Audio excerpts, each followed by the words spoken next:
shows, podcasts coming out of this, that and the other, including the deeply unsuccessful and massively unpopular The Session podcast. Download it for free from the App Store or globalplayer.com. At 1, Sheila Fogarty. Next, James O'Brien.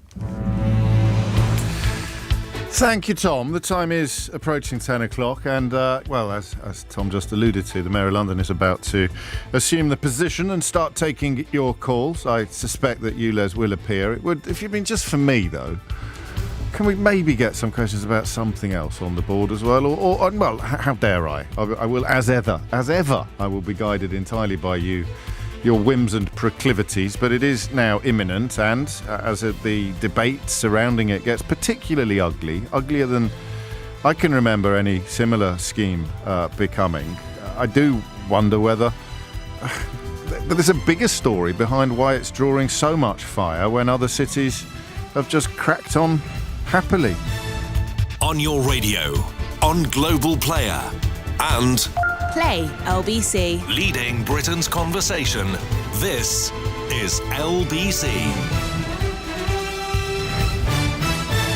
From Global's newsroom at 10 o'clock, marks for GCSE exams have fallen for a second year running as grading returns to pre-pandemic levels. Figures show 68.2% of entries in England, Wales and Northern Ireland reached the threshold of 4, equivalent to a C. That's just above pre-pandemic levels, but well below a peak of 77.1% in 2021.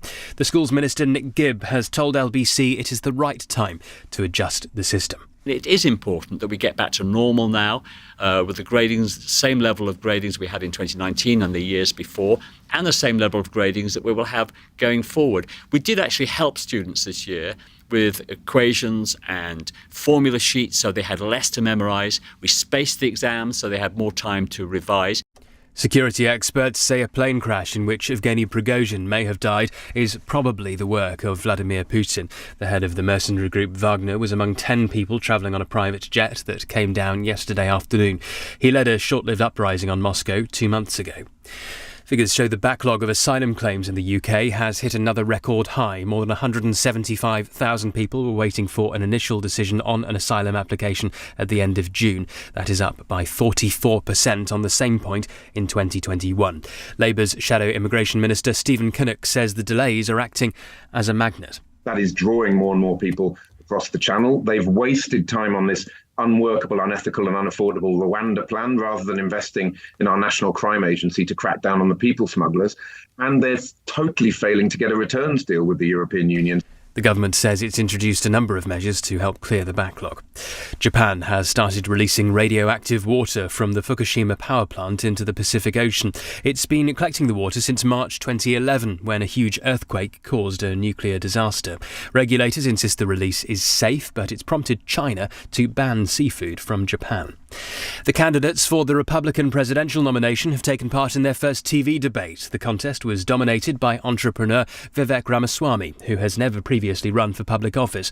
Donald Trump, who is due to be arrested later over election meddling allegations in Georgia, refused to take part. In the city, the FTSE 100 a short time ago was up 33 at 73.54. The pound buys €1.16 and $1.27. LBC weather, sunshine and showers for many areas. The rain heavy and thundery across parts of southern England. A high of 25 degrees. From Global's newsroom for LBC, I'm Thomas Watt.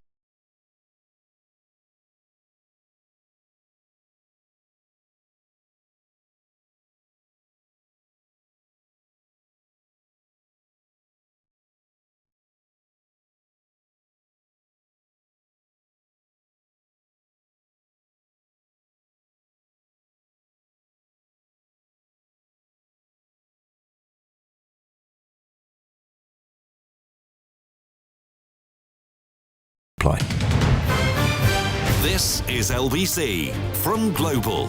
Leading Britain's conversation. Speak to Sadiq. The Mayor of London, Sadiq Khan, takes your calls.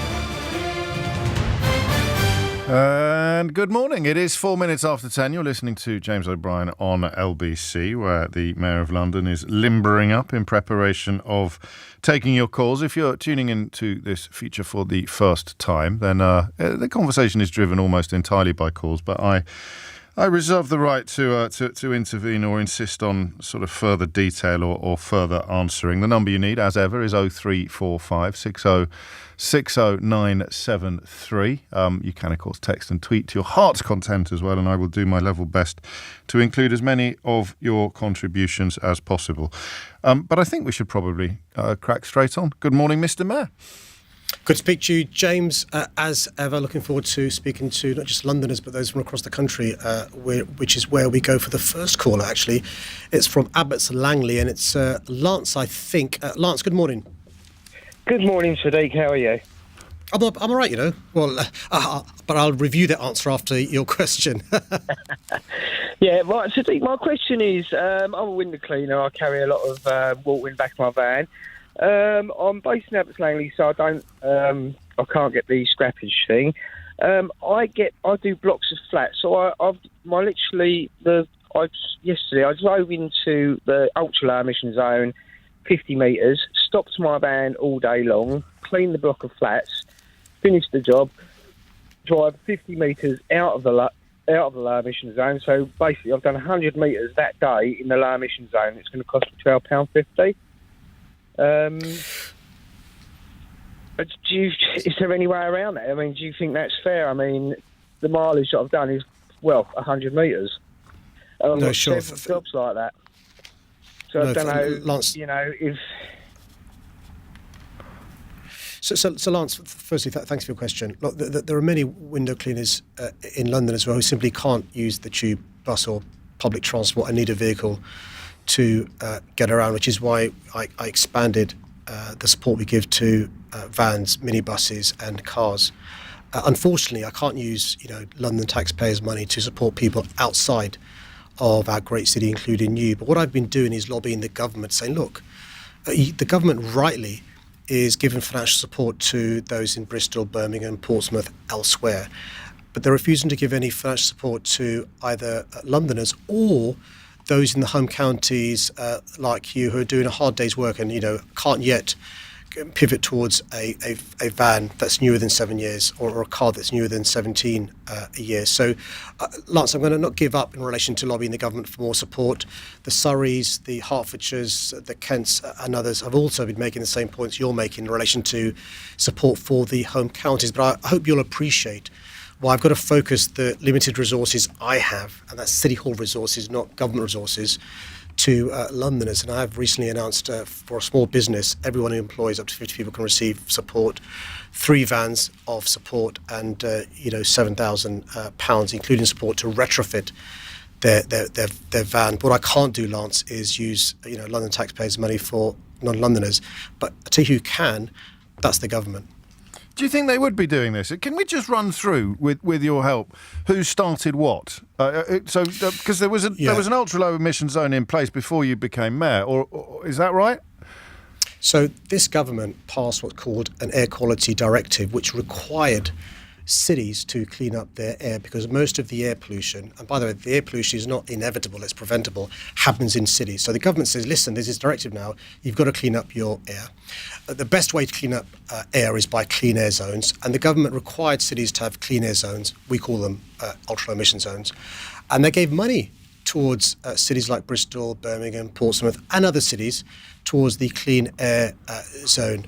The Tories lost the election in 2016 and I won the election. But before he stopped being the mayor, Boris Johnson announced he was going to bring in ultra-low emission zone and already brought in what's called a low emission zone. And so the point is, this was the direction of travel, but for reasons that probably only Rishi Sunak and the government can answer, they're refusing to give any support to London, even though they're requiring us, rightly by the way, to clean up our air, because the government commissioned a report and the government's own report said across the country up to 36,000 premature deaths a year. In London, it's around 4,000 premature deaths a year, but also at least a whole host of other health issues from children having stunted lungs, adults with a whole host of health issues from asthma to cancer, dementia to heart disease. So I support the government in their objectives. I'm asking them and imploring them to support us and people like Lance to make that transition. So to be clear, if Lance lived on the outskirts of Bristol and was seeking to ply his window cleaning trade within the emission zone, even though he lived outside it, he would be in receipt of government help from central government. Correct. The government help applies to other cities and regions around the country, excluding London and the southeast. Okay, and it was in 2015 that Boris Johnson did a lap of honour after confirming the world's first ultra-low emission zone. What about But also it's Boris Johnson who introduced the low emission zone, which applies to lorries for the entire Greater London. And so, clearly at that time, Boris Johnson and the Conservative government agreed of the need to clean up air. In fact, they introduced an air quality directive requiring cities and regions to do so.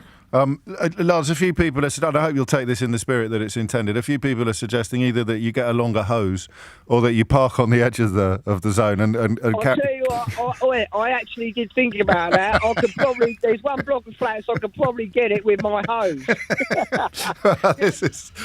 Cometh the hour, cometh the man. Lance, so listen, I appreciate James is just jesting and stuff, but listen, can I say I understand the challenge you're going through, and it's because of the concerns people like you raised in London that I, changed eligibility for the scrappage scheme. So what I've done is announced a scrappage scheme in January without government support, supporting micro businesses like yours in London, low-income families in London. In July, I expanded it to every single family in London who's got a child that receives child benefit. And after the court case, I expanded it further to give more support towards those who are retrofitting vehicles because it costs more than we originally thought, but also to give more support to those who need to buy a new van and scrap their old van, and expanded that support as well, because I do understand the concerns of people like you, Lance. I can help people like you in London. I just simply can't to those in Abbots Langley and outside London. Have you been surprised by how ugly things have got, particularly in the last week? I don't know, I presume you saw the Evening Standard. It was almost like a wanted poster, wasn't it? Sadiq's suburban nightmare. Mayor's popularity in outer London at minus 24 with a week to go before ULEZ expansion. Front page of the Telegraph yesterday. I worry as a national radio station that we're sometimes a little bit too London-centric. The Daily Telegraph didn't have any such concerns yesterday. Daily Mail today, Khan said ULEZ wasn't best way to improve air, so is it all just a cash grab? I mean, have you been surprised by the tone of the coverage? Yeah. Look, can I just? We've discussed this before, but can I just be clear to those who are listening to this exchange for the first time around ULEZ? The decision to expand the ULEZ so it covers all of London was a difficult decision for me to take. Arguably one of the most difficult decisions I've taken as mayor for the last 7 years, but it was a vital one for me to take, because I see the consequences of air pollution in our great city. But also we know the ULEZ is effective. How do we know that? Because in central London, when we introduced the ULEZ, we saw a reduction of almost 50% of the toxicity in our air. You know what? There were a third fewer children being admitted to hospital with asthma-related illnesses caused by air pollution. We expanded it to in London and saw a further improvement of 20% in our air. But in outer London is where the worst air is. The 10 boroughs with the largest number of premature deaths are in outer London. If you saw the 30 GPs with the largest number of respiratory problems, 24 of those are in outer London. So look, it was a difficult decision for me to take, but I've been listening all the time, which is why without a penny of support from the government, I've been providing additional support to Londoners, and I'll continue to listen, but we can't afford to delay this, not because of pounds and pence, but because of the numbers of premature deaths and ill health caused by air pollution. I mean, you're right. I have heard you say that before, but you didn't answer my question about the ugliness of the coverage and the tone. No, I have been surprised. No, let me answer directly. Apologies for not answering your question directly. Yeah, listen, I didn't expect for there to be, people linking my policies to clean up the air with conspiracy theories. I did expect people to have genuine concerns, and I've been listening to those genuine concerns. I didn't expect, this to be weaponized by others who you and I have exchanged with, who didn't believe COVID was real, believed in conspiracy theories and so forth. So the challenge I have is to listen to, and I will always listen to Londoners. I will always try and address genuine concerns Londoners have, but I have been surprised how they've been latched onto by others. Let's crack on. Thank you, Lance. Another call, please. Thanks, Lance. The next caller is from South London, and it's Lorraine. Good morning, Lorraine. Good morning. I'd just like to ask why it is that all blue badges are not exempt from the ultra-low admission. No, blue badges are exempt. What happened, Lorraine, was because each borough has a different criteria for issuing blue badges, we worked with the DWP on the criteria, the Department of Work and Pensions, on the criteria they have. But the good news is because of the further announcement I made on the 1st of August, every single Londoner, forget whether you've got a blue badge or not, every single Londoner is eligible for support. But if you are disabled, you're entitled to exemptions and grace periods. And so that means that the ULEZ doesn't apply if your vehicle is, adapted for those who are disabled. So the ULEZ doesn't apply for certain disabled people from next Tuesday. But there are exemptions period, there are grace periods. But also, if you're somebody who uses the NHS regularly, there's also an NHS reimbursement scheme as well. What's your precise situation, Lorraine? Please, right, my situation is this, I have a disabled child. He has hidden disabilities. We have a blue badge for him because obviously he cannot use public transport and he cannot be too far from the car for safety reasons. Now, I've tried to get the exemption, but because my child doesn't get the high rate mobility side of DLA, we're not entitled to it. And then when I phoned TfL the other day, because I'm devastated, because it's like, what does this mean for my family? We're not going to be able to go nowhere. We're going to have no quality of life. I cannot afford to pay the ULEZ every day. Yeah. And I was told basically it's tough. My child ain't disabled enough. So I'm just curious because it's not easy to get a blue badge. They don't just award them to people, because if it was that easy, everyone would have one. So I'm wondering why it is people that get disability allowance for their child but have the low rate mobility don't get exemption. That's discriminating.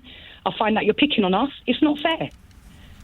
Well, Lorraine, I don't have exchange on air, but let me take your phone number. And I promise you, this morning, my team will ring you up to see why you've been told you can't get help, because you should be getting help. So if you So as you understand it, every vehicle with a blue badge should be exempt from paying. So if I explain, the number of people who have a blue badge is actually less than the number of people who receive financial support from the Department of Work and Pensions. So if we'd said everybody with a blue badge gets support, that's a smaller number than those who get support from DWP. But notwithstanding that, because of my announcement on August the 1st, every single person in London with a non-compliant car and non-compliant motorbike gets support. So I think what Lorraine is talking about is the exemptions, because some people will get a longer period. So what I'd like to do, James, with Lorraine's permission, is for her to give your team her phone number, not on air, and I'll get somebody from my office to ring up Lorraine this morning to see what we can do to support Lorraine, because nobody, not me or anybody, wants Lorraine to be, held captive in a home. Okay, and then Lorraine, we will then get back in touch with you and find out what's happened. What are we going to do? Well, we'll find out. Thank you. Okay. All right, that's lovely. Thank you very much. Lorraine, thanks for ringing in. Lorraine, thanks for ringing in. I really appreciate that. We'll follow that up as well. Back to the switchboard. Lorraine, thanks for that call. Genuinely, and it's distressing for you. And I'm really hoping we can address your concerns. I'm sure we can. And that's what we've been doing throughout this process since I first embarked on this journey in 2017, listening and addressing people's genuine concerns. The next caller is from Leeds, and it's Harry. Good morning, Harry. Morning, Sadiq. How are you? I'm all right. You okay? Good. Yeah, hopefully it'll be better if you can help me out a bit here. So I'm a prospective UCL master's student starting in September. And so I was currently living in Leeds. And for the last 2 months, I've been trying to find accommodation in London. And I've made multiple visits down, spent hundreds of pounds in travel, only to get down there and find that the letting agents have they've sold the room, or the room's already been let. So, every time I'm coming down, I'm being misled by letting agents and landlords. On previous occasions, I've been down and the letting agents haven't even turned up for the viewings. I've got a budget of around £800, which is already expensive compared to previous accommodation where I've lived up north. And so the £800, when I get down there, it turns out that the letting agents and landlords are then starting effectively a bidding war. So the rooms that were valued at £800 on platforms like spareroom.com, Rightmove, have then been the bids go up to about £1,100. Good grief! Which is beyond affordable for myself. My family are having to sacrifice quite a bit to help me out, move down there anyway. And obviously, London should be attracting bright people and not necessarily rich people. So my question to you is, what are you going to be doing to help students who do not live in London find affordable accommodation? Well, Harry, firstly, congratulations. It's not easy starting a master's at UCL, so congratulations on that. I'm afraid the bad news is, your story is one I hear too often in London. Look, let me be frank. I've said this in 2016. We have a housing crisis in London. It's been decades in the making. We are seeking to, your question was, what am I doing to address the housing crisis, this situation where there are bidding wars, auctions taking place. The average rent in London for a home, Harry, is £2,700 a month. So since I've become mayor, we've started to build and completed record numbers of council homes, but also genuine affordable homes. And we require now, Harry, for halls of residence, for there to be a certain percentage that are affordable for their students, undergraduates and postgraduates as well. And so that's really important for people like you. One of the things that I'm lobbying the government to do is to introduce in London what they've managed to do in Scotland, which is a rent freeze. So what you're the victim of is letting agents raising hugely the rents that tenants pay, which leads to the bidding wars you're talking about. There's nothing that prevents them from doing so. In Scotland, what the Scottish government did after lobbying was first for 6 months bring in a rent freeze. They couldn't do that, and for the next 6 months rents could only go up by 3%.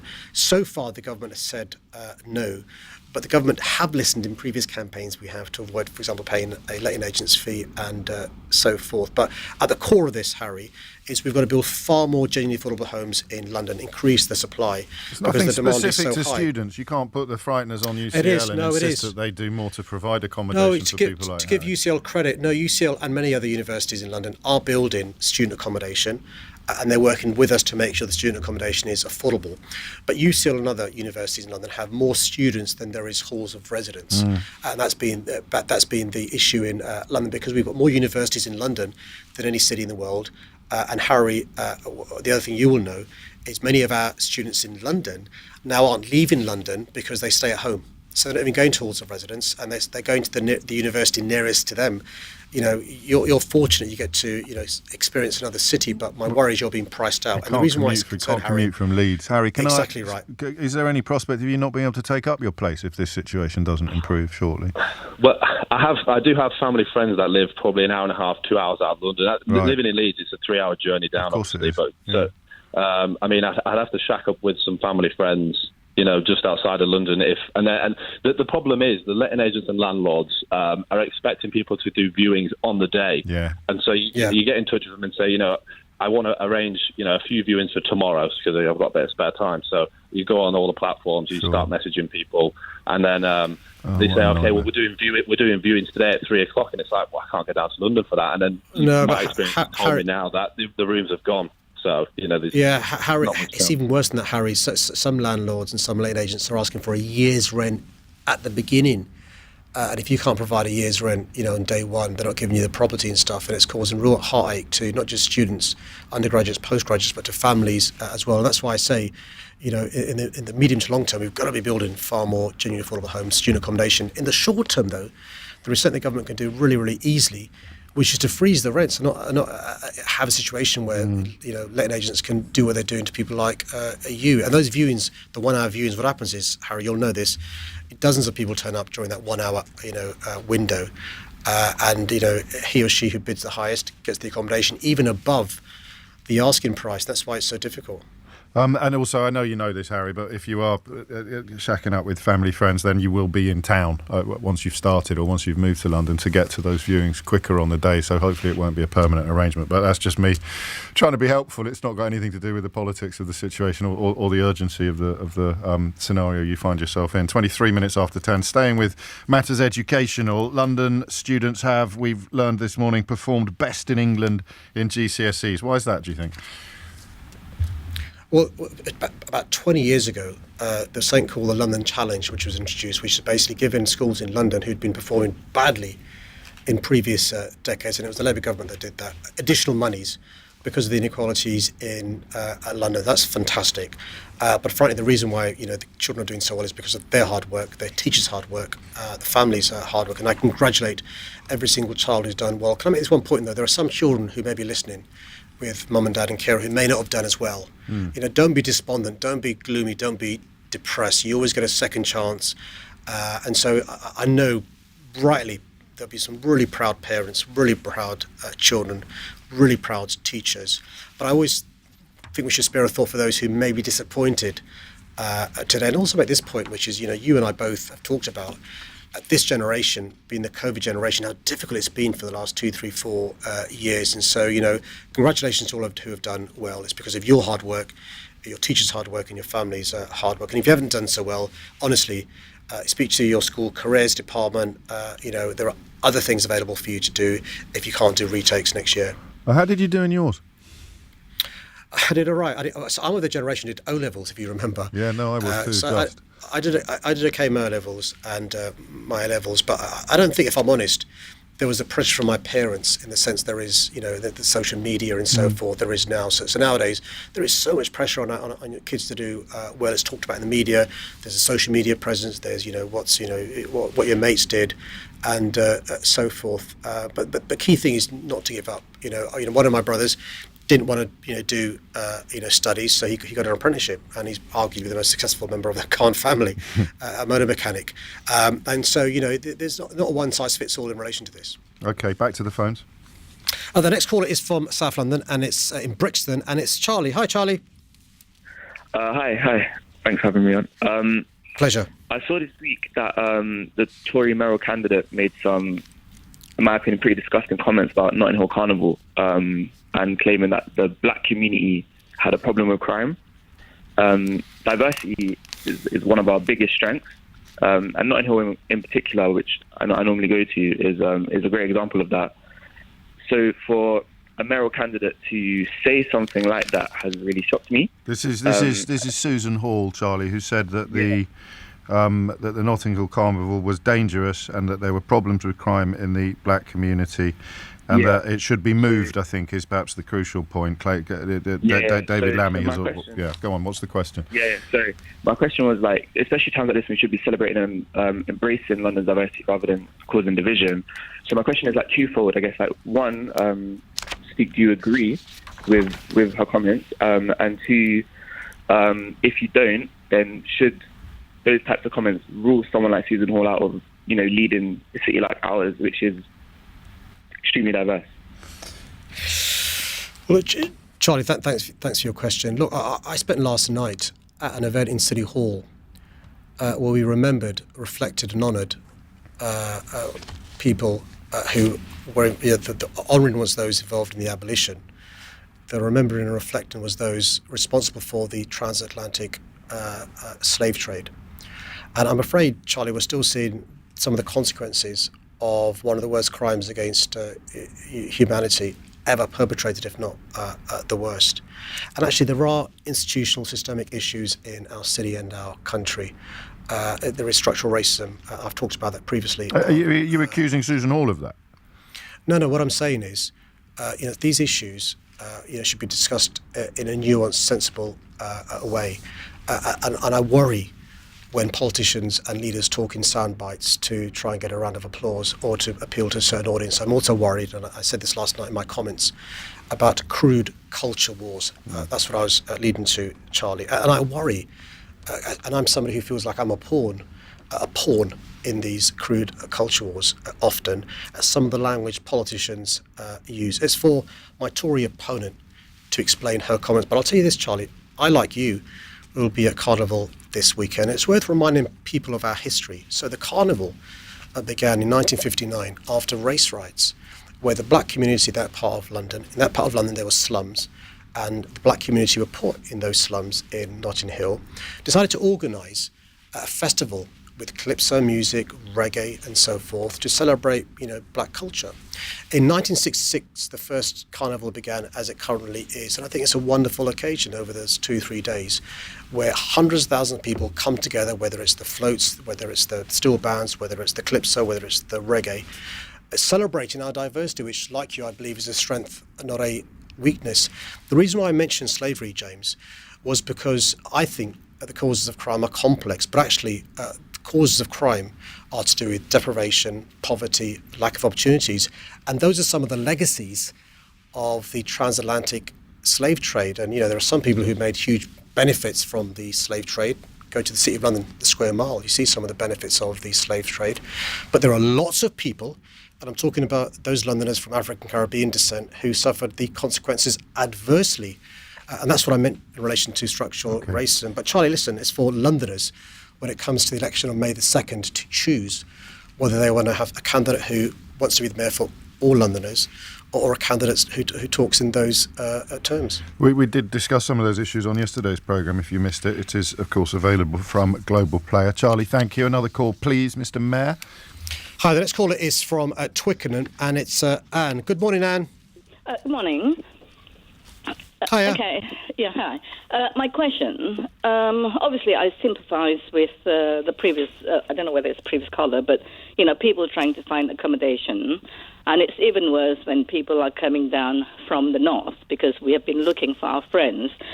The guy who said that when he came down, he couldn't, when he got there, either the person didn't turn up or whatever. What we have done for our friend is we actually say, tell us where it is, and we'll go and view it for you, and then using our mobile phone so that he can actually see the property itself. Do you know what I mean? Yeah, absolutely. Visit the estate agent on his behalf. Can I just push you to the question, Anne, if I may? Okay. Sorry. That's the question all right. is, why are you... I see so many empty offices around Twickenham area. Why are you not converting it into residential accommodation? Thanks for your question, and I'm sure the caller you referred to, who's going to start his masters in Harry, will listen to your ideas about other people doing viewings for him. So look, the short answer is it is possible to adapt an office to a home. The planning permission isn't prevented, and the London plan doesn't prevent people from doing so. So if the owner of that office wanted to convert the office to housing, they could do it. But, and here's the but, it's got to be of good quality and decent accommodation. So some buildings built for office are adaptable, can be used for residential. Some aren't fit for purpose. And so depending who the owner of those offices is, Anne, if it's empty because they can't get a tenant in there, they may decide to convert it to residential. It'd be for your local council to decide whether they can do so. The government have made it easier, by the way, for people who have offices to convert them to homes. And so, again, the owner of that office could do so. I can't, as the mayor, compulsory purchase those offices and turn them to residential accommodation, nor can I, by the way, compulsory purchase properties in London that are left empty that are homes bought by overseas investors using our homes as gold bricks. But I think your point is a point well made about actually if there are parts of London where it simply is not possible to make them economically feasible, we should look at residential. But what we can't do is make sure that in those parts of London where we do need industrial workspaces, offices and shops for those to be converted, because once they're converted they can't convert back. It's very difficult. Thank you, Anne. We've got time for a couple more, I think. Great. The next caller is from Southwark, and I hope I pronounced your name right. It's Kanayo. Is that right, Kanayo? Yes, it is right. It's Kanayo. Thank you very much, James. My pleasure. And good morning, Mr. Khan. Thank you so much for taking my call. So I'm a teacher. I teach psychology and sociology, and I'm super proud of my students receiving their GCSE results today and those who received their A-levels last week. But one thing that's come up in my classroom conversations from 15, 16-year-olds is the cost of living crisis. And it's amazing that these students are aware of the economy. And I'm concerned about the opportunities that, may lie ahead for them in London. How can we ensure that our young people, will succeed in this vibrant city? Well, can I just say, I began when James asked me about GCSEs by applauding teachers as well. I mean, my sister's a teacher, as is a sister-in-law, and teachers changed my life for the better. So thank you for the work you do with your children. I'm sure inspiring them to do better. But you're right, reminding me as the mayor of some of the adverse consequences of the cost of living crisis. I listened to the exchange between James O'Brien and Keir Starmer earlier on this week, where Keir talked about his concerns going to university today. Or last week, I beg your pardon, on A-level results day. And that's what I think you're alluding to as well and articulating. So I think one of the things that people like me should be doing, and I am doing, and I'd like to give you examples of this, and the government should be doing, is helping people during this cost of living crisis, not exacerbating some of the cost of living issues there are. So what I'm doing, in London to help with the cost of living crisis that directly affects your students is when the government's telling me I should be removing free travel for children, I refuse to do so. It's really important to allow our children to visit parts of our city they otherwise couldn't do. It's also really important to give young people aspiration and hope. And that's why the adult education budget I'm using to give free courses for young people, free courses for those who earn the minimum wage to get more skills for a better job, but also making sure that we celebrate all the various opportunities there are in our city, but ensuring those opportunities are available to Londoners, whether it's in the green economy, financial services, legal services, construction, and so forth. And one of the things I worry about is many of your students who may have got a place to go to university outside of London may choose not to do so because they can't afford to live in halls of residence or in private accommodation and will stay at home and go to university near them. Nothing wrong with that, but that choice has been made because of cost of living rather than because that's the university they want to go to. But we are trying to address the cost of living crisis on a number of policies we're doing, and on our website in City Hall you can go to the cost of living hub. But it is a concern that I've got, and I think the problem it's having on young people is it's stifling their aspiration, which is a big concern. Have some of your students expressed concern about their options, Kanaya? Yeah, thank you so much for all that you're doing, because those opportunities are absolutely invaluable to our young people. So we're grateful for your support. Congratulations to you and to your students. It's 10:35. Sadiq Khan with me for a few more minutes. Can I refer you to the Daily Telegraph's report, if I may, that your Deputy Mayor, Shirley Rodriguez, had been putting pressure on experts, on scientists, after they published research showing that perhaps ULEZ was not going to have the effect on air quality that you and your colleagues have long insisted it would and does. Yeah, can I just deal with this? I saw the reports in the media in relation to some exchanges the Deputy Mayor had with leading experts from Imperial College. And the way it's been reported is taken out of context the exchange between the Deputy Mayor and leading scientist. I think it's right and proper, by the way, that politicians engage with scientists. There is no scientist that I've met who cowers to pressure from anybody else. These are world-renowned experts. I think the issue is there is a conflation of a number of different issues: the ultra emission zone, the work done by the Air Quality Department at Imperial College, the work done by the Engineering Department at Imperial College, a separate piece of work done in relation to what you and I discussed 20 minutes ago, policy introduced by Boris Johnson, the low emission zone. What is quite clear and unarguable, and even the government accepts this, and their own experts, is air pollution is not safe at any levels, and it leads to all sorts of adverse health consequences. Simple as that. Well, it's not, is it? Because the research published in 2021 showed that the introduction of ULEZ in 2019 cut nitrogen dioxide levels by less than 3% and had insignificant effects on ozone and particulate matter, which prompted Shirley Rodriguez, one of your deputy mayors for Environment and Energy, to tell Professor Frank Kelly at Imperial that she was really disappointed that Imperial College had publicised these findings. There are two separate pieces of work done by Imperial College. There's one piece of work done by the Engineering Department you referred to, which assessed the air quality on the day ULEZ went live in 2019 to 2 months later. There's a separate piece of work done by Imperial College by the world-renowned Air Quality Department, which looked at the improvement in air quality from the day I announced the policy, because obviously in the lead-up to the go-live date, people change their vehicles. We've heard that today during Speak To Sadiq. And he then looked at the air quality some months later on, because it takes some time for the cumulative benefits to be seen. And the point I think Shirley Rodriguez was making to the Air Quality Department at Imperial College is people may conflate the work done by the world-renowned Air Quality Department of Imperial College with the work done by the Engineering Department, one person, over a 2-month period. That's the exchange in the emails between Shirley Rodriguez and Frank Kelly. And by the way, Frank Kelly can speak for himself. He's not resiled from the view that many held, Queen Mary, King's College, Imperial College, World Health Organization, Chief Medical Officer of the UK, that the ultra-low emission zone works and has been effective in central London and inner London. And that's one of the reasons why I want to expand it to outer London, because I think this is a right not a privilege. At what point are you expecting to be able to turn around and say it succeeded, or to concede that it has failed?